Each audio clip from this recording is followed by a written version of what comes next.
Along with the COVID-19 pandemic, flu season is here. But compared to years past, health officials notice a dramatic difference. While the number of COVID cases are still up, flu cases remain low.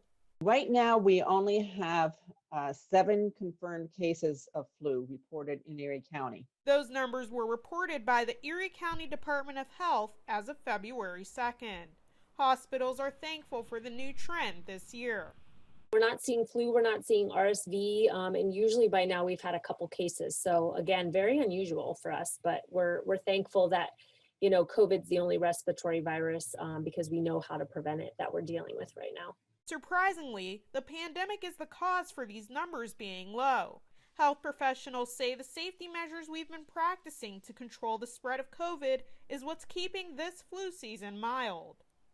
We expected it to be a slower season just because of the mask wearing and social distancing that is occurring.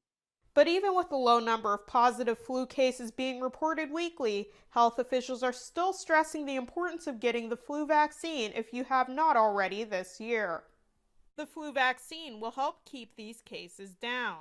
Sometimes flu season can be late into February and March. April 2019 was an especially bad flu season. Right when COVID started, we were still having a lot of influenza cases. So vaccine will be helpful with that. The flu vaccine could also ease symptoms in someone who tests positive for both respiratory illnesses at the same time. Flu is a respiratory illness. We know that COVID is a respiratory illness. If they would occur at the same time, it would be that much more challenging for anyone who had both of those infections at the same time.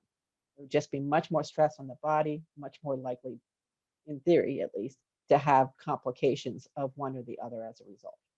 The influenza vaccine is still available at pharmacies and primary care physician offices. Odessa Meredith, YourErie.com.